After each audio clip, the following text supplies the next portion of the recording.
Samsung just confirmed one of the most controversial design changes we have ever seen on a Galaxy Ultra phone.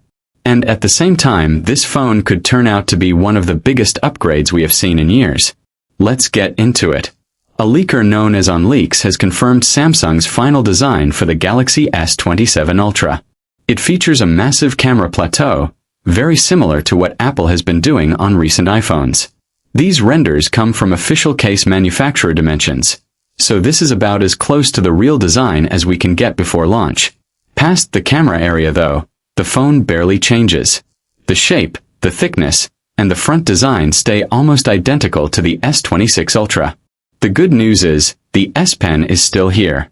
Samsung is also bumping the battery up by 700 mAh, without losing the S Pen slot to make room for it. There is more too. Both the S27 Pro and the S27 Ultra get this new camera design. The regular S27 and Plus models keep the older camera layout instead, so this plateau is staying exclusive to the higher-end models at least for now. Honestly, I have mixed feelings here. Samsung went from having one of the cleanest phone designs on the market to this. To be fair, the new plateau does bring some real benefits. It kills camera wobble, makes magnetic accessories easier to attach, and frees up space for a bigger battery. Those are all genuinely useful upgrades. Still, I think Samsung could have found a way to get those same benefits without changing the look this much. A smaller, cleaner redesign probably would have done the same job. But honestly, the chip inside might be the most exciting part of this phone. Qualcomm is reportedly building two versions of the Snapdragon 8 Elite Gen 6 this year, a standard version and an extreme version. The S27 Ultra is expected to get the extreme chip, and it could be the first smartphone chip ever to cross 5 GHz. That is a big jump from 4.6 GHz on last year's model. Do we actually need that much power on a phone? Probably not for everyday things like scrolling or watching videos. But this could be huge for Samsung DeX.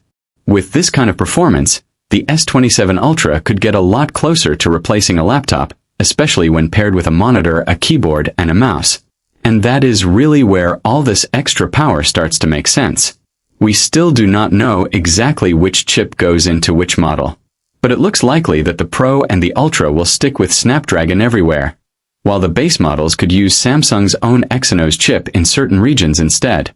There is also word that Samsung may be changing its plans for a camera upgrade that the iPhone 18 Pro Max is also expected to get. We do not have full details on that yet, but it sounds like another twist worth keeping an eye on. So that is where things stand for now. Samsung seems to be leaning fully into this new camera design, even if plenty of fans are not thrilled about it. Keep in mind, this is all based on leaks, so some of these details could still change before the official launch. If you want to stay updated on everything happening with the Galaxy S27 series, make sure to subscribe. I will keep bringing you the latest leaks as soon as they land.